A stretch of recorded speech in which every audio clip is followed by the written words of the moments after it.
नमस्कार, मैं हूँ चारुल भावसार। आज की कहानी हमें ये सीख देती है कि हमारे आसपास होती कोई भी घटना या किसी भी इंसान को हमें नजरअंदाज नहीं करना चाहिए। गुनाह किसी से भी हो सकता है, कोई भी कर सकता है।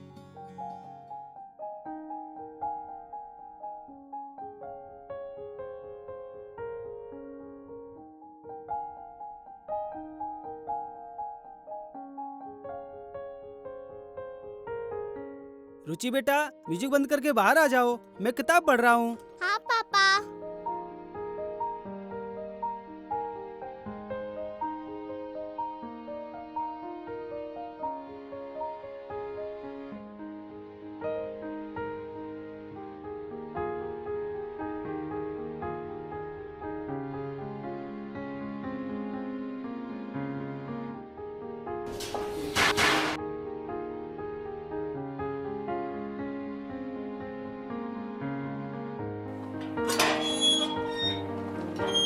जी बोलिए। नमस्ते सर। नमस्ते। नमस्ते। जी। मेरा नाम विजय है और ये मेरी वाइफ पूजा है। मुझे विकी ने आपके पास भेजा है। वो हमें कमरा किराए पे चाहिए था। ओह, विकी से हमारी बात हो गई थी। हमारे पास 2 कमरे हैं और हमें फैमिली को ही देना था, क्योंकि मेरी बेटी रुचि है और मैं कहीं बाहर जाता हूँ तो घर पर अकेली ही रहती है। अनिल जी, आप बिल्कुल निश्चिंत रहिए, मैं उसे बिल्कुल माँ की तरह प्यार दूंगी। क्या माल है, मस्त, क्या फिगर है।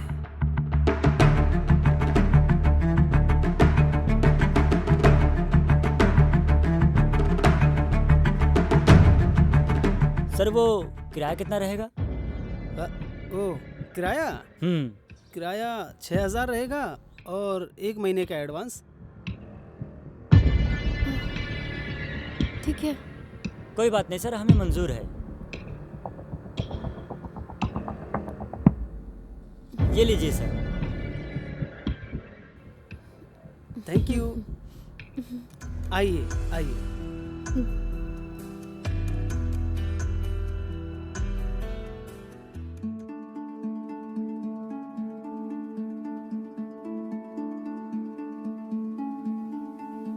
हाय बेटा, हाय आंटी। आपका नाम रुचि है? Yes aunty. रुचि, मेरे पास आपके लिए कुछ है। बताऊं क्या? बताओ आंटी। कहाँ गया? आपके लिए चॉकलेट। आप खाओगे? No aunty. नहीं खाओगे? शर्माओ मत, ये ले लो। ले लो। थैंक यू आंटी, आप बहुत अच्छे हो। आप भी बहुत अच्छे और क्यूट हो। अच्छा सुनो, आप फटाफट खेलो, चॉकलेट खाओ, मैं अभी आई। Okay aunty. Okay, bye. Bye.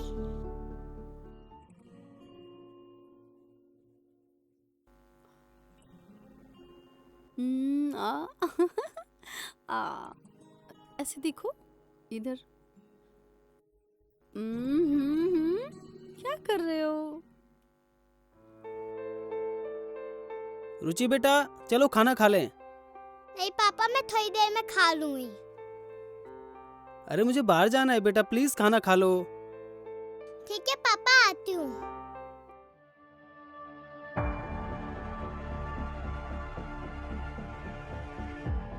Hello पूजा जी। आप यहाँ इस वक्त? क्यों, मैं नहीं आ सकता क्या? नहीं, पर आप यहाँ इस वक्त? अनिल जी छोड़िए। अरे आप तो मेरी बच्चे का ख्याल रखती अनिल है, जी, उनके मैंने पापा कहा का भी मुझे रखती छोड़िए। है। अनिल जी आपका छोड़िए। किराया माफ कर दूंगा। अरे बेटा, मैं आंटी को थैंक यू बोल रहा था। वो आपका बड़ा ख्याल रखती है और आपको चॉकलेट भी देती है।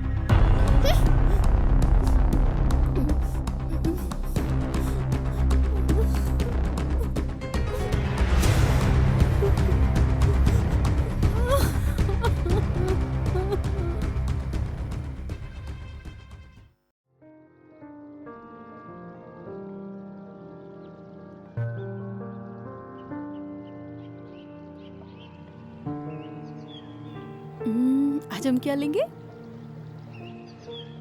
ये ले ले? No aunty. ये ले ले? No aunty. तो ये वेफर्स ले ले? Yes aunty. भैया 2 वेफर्स पैक कर दीजिए।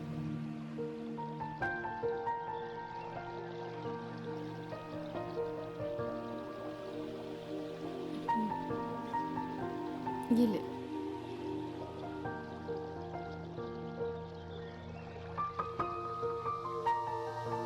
थैंक यू भैया।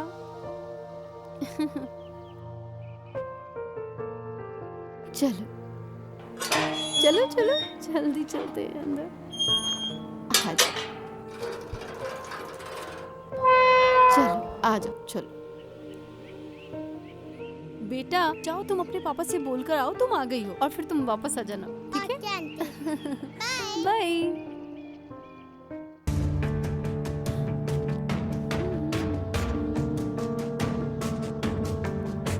पापा पापा आंटी आंटी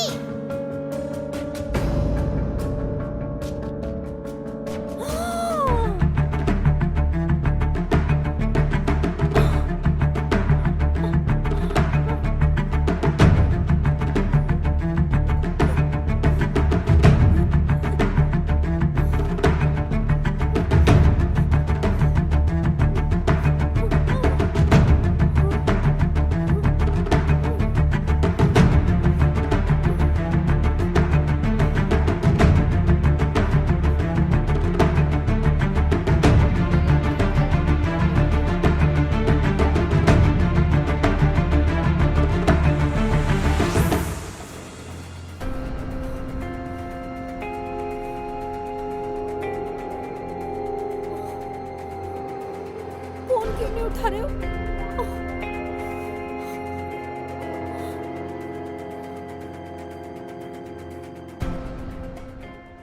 फोन क्यों नहीं उठा रहे? हेलो, विजय, विजय, क्या हुआ पूजा? तुम इतनी घबराई हुई क्यों हो? विजय मेरी बात सुनो, तुम जल्दी से घर आ जाओ। क्या हुआ पूजा? सब ठीक तो है ना? कुछ भी ठीक नहीं है विजय, तुम एक काम करो, तुम घर पे आ जाओ। विजय वो अनिल जी है ना, अनिल जी के मुंह से वो सफेद झाग आ रहा है, वो हलचल भी नहीं कर रहे हैं, और वो पता नहीं चल रहा है क्या हुआ है, और वो नीचे गिरे हुए पड़े हैं, और मैंने उनकी नफ्स चेक की पर वो नहीं चल रही। मुझे लगता है कि उनका देहांत हो गया है। क्या? ये क्या कह रही हो तुम? विजय मैं सच कह रही हूँ, तुम प्लीज सारा काम छोड़कर तो प्लीज घर आ जाओ, प्लीज, मुझे बहुत डर लग रहा है, घर आ जाओ। देखो, घबराओ मत, और हाँ सुनो, वहाँ किसी चीज को हाथ मत लगाना। पर क्यों, ऐसा क्यों? वो इसलिए क्योंकि अगर अनिल भाई साहब का वाकई देहांत हो चुका है ना, तो फिर वो पुलिस केस है। मैं पुलिस को फटाफट फोन करता हूँ और तुरंत पहुँचता हूँ। हाँ ठीक है, प्लीज जल्दी आना। हाँ मैं रुचि के साथ रहती हूँ।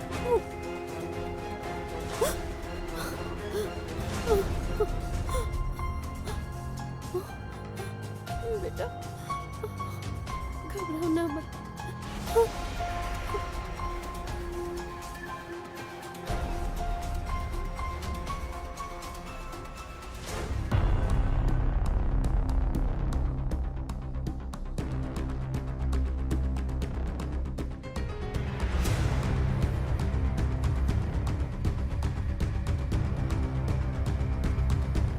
शर्मा जी, लाश तो रूम के अंदर है, लेकिन मुंह से झाग आ रही है। सर ऐसा लगता है कि उन्होंने कोई नशीला पदार्थ खा लिया होगा, या कोई पुरानी बीमारी भी हो सकती है। एक काम कीजिए शर्मा जी, आप रूम के अंदर जाकर तलाशी लीजिए। Yes sir. और वर्मा जी, आप जी सर। बाहर पड़ोसी से थोड़ा पूछताछ कीजिए। जी सर। फोन आपने किया था? जी, फ़ोन मैंने किया था सर। ये इस घर के मालिक हैं और हम यहाँ किराए पे रहते हैं। लाश को सबसे पहले किसने देखा था? जी, मेरी पत्नी पूजा ने देखा था। जी सर। जब ये खून हुआ तब आप घर पे थी? नहीं सर, मैं और रुचि तो मार्केट गए थे, मेरे पति ऑफिस गए थे, और जब वापस आई तो देखा कि अनिल जी के मुंह से झाग निकला हुआ है और वो सोफे पर गिर गए हैं। और ये जो किताब थी वो किसकी थी? जी सर, वो अनिल जी की ही थी। दरअसल उन्हें किताबें पढ़ने का बहुत शौक था। और आप यहाँ कब से रह रहे? सर 4 महीने से। इनकी किसी से दुश्मनी थी क्या? इनका व्यवहार कैसा था?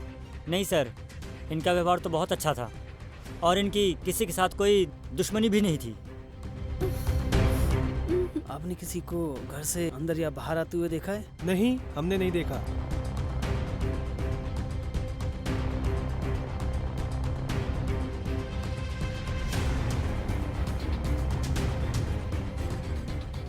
सर सर पूरा घर छान मारा पर कुछ हाथ नहीं आया।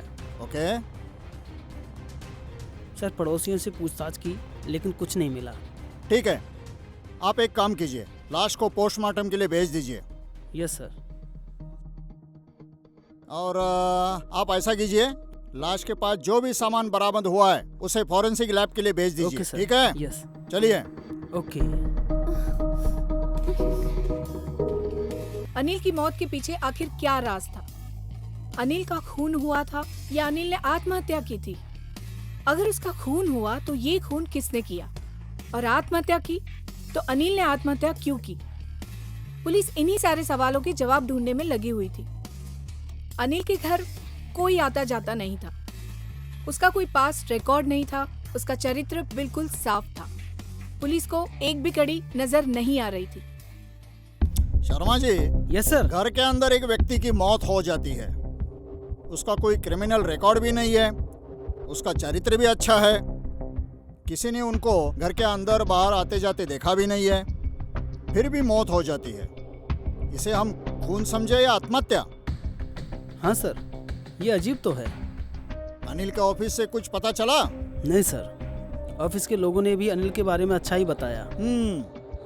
मुझे लगता है ये विजय और पूजा ने कुछ किया होगा, क्योंकि ये दोनों ही तो उनके संपर्क में थे। हाँ, और किराए से लेके कोई अनबन हुई होगी।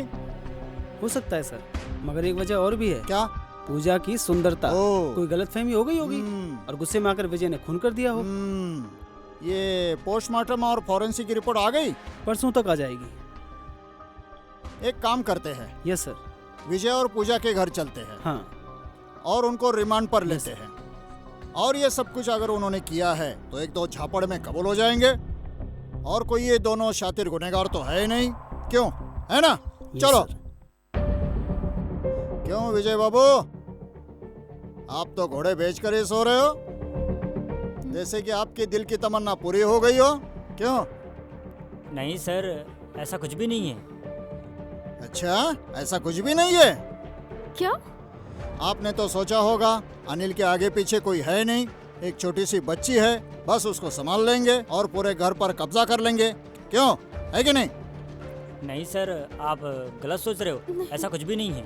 दरअसल मैं और पूजा तो इस बात पर चर्चा कर रहे थे कि इतने भले इंसान का खून किसने किया होगा। जय बाबू, हमने तो नहीं कहा था कि खून हुआ है, और ये आत्महत्या भी हो सकती है। और हाँ, आप मुझे फोन भी तो कर सकते थे, तो आपने मुझे फोन क्यों नहीं किया कि सर क्या हुआ, पोस्टमार्टम की रिपोर्ट आई या नहीं आई? मेरा नंबर तो आपके पास है ना? जी सर, हमारे पास है ना आपका नंबर, लेकिन मैंने सोचा कि शायद 2 दिन हो गए हैं और आप ही हमें बताओगे कि क्या हुआ है। और अगर आप नाराज़ हो जाते सर और कहते कि पूरी तहकीकात होने के बाद ही बताएंगे, तो हम क्या कर सकते थे सर? तुम बड़े होशियार हो। हाँ? तुम्हें लगता है पुलिस आसानी से मान जाएगी? लगता है मुझे उंगली को टेढ़ी ही करनी पड़ेगी, नहीं सर। इसकी धुलाई करनी पड़ेगी, सब कुछ उगल देगा ये। नहीं सर, हमने नहीं मारा अनिल जी को। सर, आप खुद सोचिए ना, हम क्यों मारेंगे अनिल सर को? उन्होंने हमें रहने के लिए छत दी है। हाँ, ताकि यही घर पूरा मुफ्त में मिल जाए। हाँ, इसके ऊपर कब्जा कर सके, है कि नहीं? नहीं सर, हम तो ऐसा सपने में भी नहीं सोच सकते।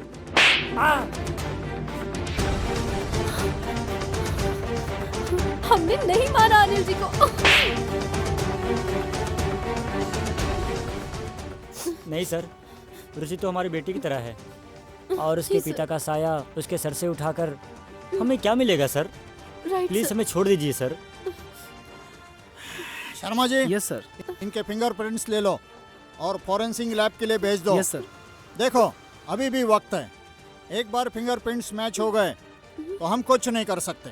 जो है सच बता दो। सर, हम सच कह रहे हैं, हमने कुछ नहीं किया है सर। जैसी तुम्हारी मर्जी, लेकिन एक बात ध्यान से सुन लो, हमारे परमिशन के बगैर तुम इस शहर से बाहर नहीं जाओगे। That's clear? जी सर। जी सर।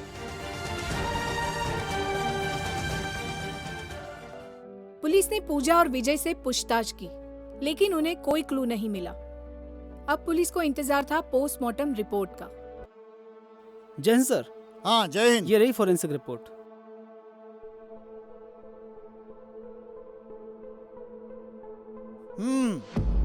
हमारा शक सही निकला। मौत जहर की वजह से हुई है और यह जहर अनिल की किताब के ऊपर आ गई है। सर इसका मतलब ये हुआ कि कातिल ने बड़े ही शातिर तरीके से किताब के पन्नों पर जहर लगा दिया होगा, ताकि जब कोई किताब पढ़ते समय उंगली पर थूक लगाकर पन्ना पलटेगा तो उसकी उंगली में लगा हुआ जहर उसके गले में उतर जाएगा और उसकी मौत हो जाएगी। हाँ बराबर है, लेकिन कातिल है कौन? हाँ, घर से किसी ने अंदर से बाहर जाते हुए देखा नहीं है और रुचि तो अपने पापा को नहीं मार सकती, फिर कातिल कौन हो सकता है? सर घर में सिर्फ 3 लोग थे। विजय काम पर गया था, बचे पूजा और रुचि, तो फिर कौन हो सकता है? विजय और पूजा की फिंगरप्रिंट्स आ गई? 2 घंटे में आ जाए। Sharma ji, yes sir. आप एक काम कीजिए, जी फिंगरप्रिंट्स की रिपोर्ट लेकर आप अनिल के घर आ जाइए। Yes sir. और फॉरेंसिक रिपोर्ट से पुलिस को ये बात पता लगी कि अनिल की मौत जहर की वजह से हुई। तो क्या अनिल ने जहर खाकर आत्महत्या की या पूजा या विजय ने उसे जहर देकर मार डाला? जी सर, आज फॉरेंसिक और पोस्टमार्टम रिपोर्ट आने वाली थी। पता तो चला है कि अनिल की मौत जहर के वजह से हुई है। क्या? और अनिल खुद तो किताब के ऊपर जहर लगा नहीं सकता, इसका मतलब उसकी हत्या हुई है। किताब में जहर? देखो विजय, हमें सब पता चल चुका है। अब जो भी है सच सच बता दो, क्योंकि मेरा दिमाग अब हिलने लगा है। सच बता, नहीं तो तेरी खैर नहीं। मैं सच बता रही हूँ मैडम। सर हमने कुछ नहीं किया सर। अरे तुमने नहीं किया तो किताब में दूसरों के फिंगरप्रिंट्स आए कैसे? नहीं पता सर। सर हम सच कह रहे हैं सर, हमने अनिल को नहीं मारा, हमारा यकीन कीजिए सर। ये ऐसे नहीं मानेंगे। इनको पुलिस स्टेशन लेके चलो, सब उगल देंगे। नहीं सर। रुको सर, इन्हें मत लेके जाइए, इन्होंने कुछ नहीं किया। बेटा, इन्होंने ही तुम्हारे पिताजी को मारा है। नहीं अंकल, इन्होंने नहीं मारा है मेरे पिताजी को। देखो बेटा, अभी तुम छोटी हो, तुम्हारी समझ में नहीं आ रहा है, इन दोनों ने ही मारा है। नहीं अंकल, इन्होंने नहीं मारा है मेरे पापा को। फिर किसने मारा है? मैंने मारा है मेरे पापा को। क्या आपने? हाँ, मैंने मारा है मेरे पापा को। लेकिन आपने कैसे मारा इतनी छोटी सी उम्र में? पहले से ही मेरे पापा आंटी पे पूरी नजर रखते थे, लेकिन आंटी तो बहुत अच्छी है, मेरा तो क्या रखती है। फिर भी मेरे पापा आंटी पे पूरी नजर रखते थे, लेकिन आंटी तो मैं क्या रखती है। एक दिन मैंने अपने पापा को आंटी के साथ छेड़छाड़ करते हुए देखा, तो फिर मैंने पापा को मार डालने का फैसला किया। तो फिर आंटी ने मुझे सब कुछ बताया। कहा पापा को उठा के जेल में डाल देंगे, तो फिर मैं ख्याल कौन रखेगा। आंटी ने पुलिस कंप्लेंट नहीं किया। ये सुन के आंटी मुझे बहुत अच्छी लगी और मैं पापा से नफरत करने लगी। एक दिन मैंने उनको मार देने का फैसला किया। लेकिन बेटा, आपने ये जहर लाया कहाँ से? पता नहीं, एक दिन पापा कहीं से लाए थे, मैंने अलमारी पे रखते हुए देख लिया। ओह, फिर मैंने वो निकाल के मैं पापा की किताब पे लगा दिया।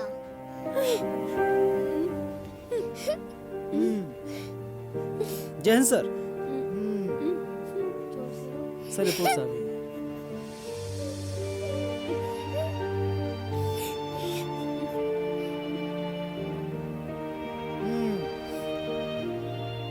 रुचि सही कह रही है, किताब के ऊपर आप दोनों के फिंगरप्रिंट्स नहीं है।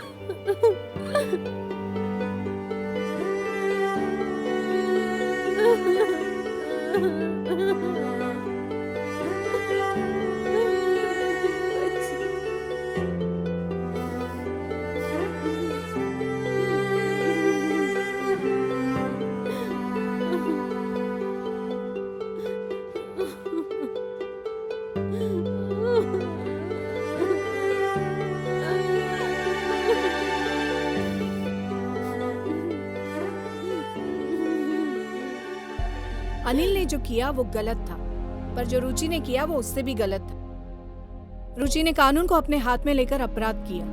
वो चाहती तो अपने पापा को सुधार सकती थी, उनसे बात कर सकती थी, उन्हें समझा सकती थी, पर उसने कानून को अपने हाथ में लिया और कानून जुर्म की सजा देता है। जुर्म से बचिए, अपना और अपने परिवार का ख्याल रखें। जय हिंद।